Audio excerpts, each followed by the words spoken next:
I'm Rick Friedland. I was a student equipment manager from 1992 to 1995, working under Big John Falk. And my welcome to Michigan moment, I would say there were a few of them that all occurred right around the same first game, which was at Notre Dame my freshman year.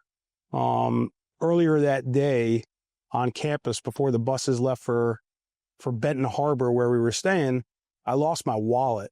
I was riding my bike and my wallet fell out. And then I realized I had no wallet. We're taking the bus to Notre Dame.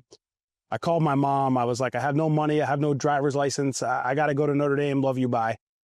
And when we got to South Bend for dinner that night, I didn't realize that the equipment guys, we got a per diem for food. And so, cause it was my first game, I didn't know. And we got there and John Falk handed me like $50 cash. And I practically kissed him. I was like, thank you so much. So that was one. Another was that same game. I got some airtime on TV on the sideline around the coaches every time they would show the sideline. And there was a bad pass interference call on Ty Law. And I might have dropped an F-bomb on NBC. And I heard about that from my mom after the game. And the other thing I remember also was at halftime of that game, Gary Moeller in the locker room yelling at our defense about Jerome Bettis and tackling Jerome Bettis and saying, he's not that big. He's not that fast. Just get up. And I'm like, looks pretty big and fast to me. I was like, that guy's going to the Hall of Fame. So those are that weekend, that game, which we ended up tying. I think it was 10-10 or 13-13, was my welcome to Michigan moment. My name is Neil Roseman, and I was a student manager. We just called them managers then, but I guess they call them field managers now. And my welcome to Michigan moment, I was on the sideline for my first practice, and this number 89 came up to me, huge guy, and says, "Can you put some air in my helmet?" I'm like, "Air in your helmet?" I didn't even know helmets had air. So I go into the word Big John was, and Big John's, "What do you need?" He goes, "You need to put some air in this helmet." He goes, "Well, who's it for?" I go, "Number 89. He goes, "Number 89? Him. He's fifth string. When he gets to third string, he gets air in his helmet." That was my first day at Michigan.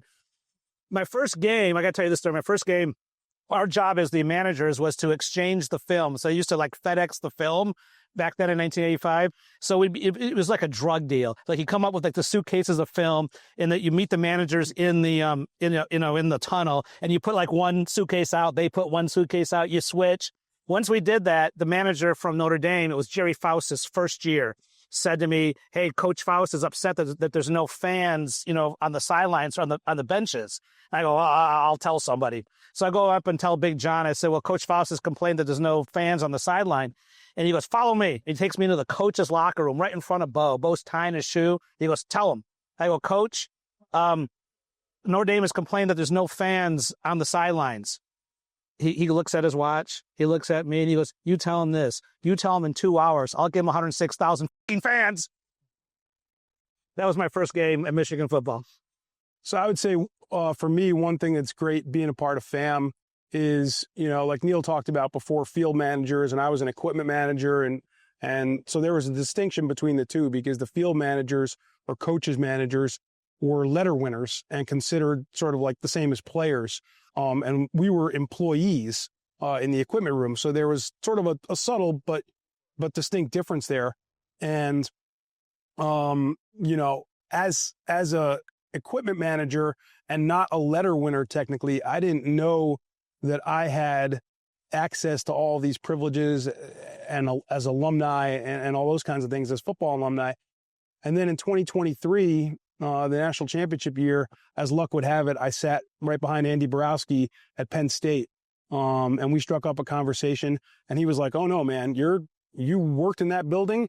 You're a football alumni. You are in." And that meant a lot to me to be included like that.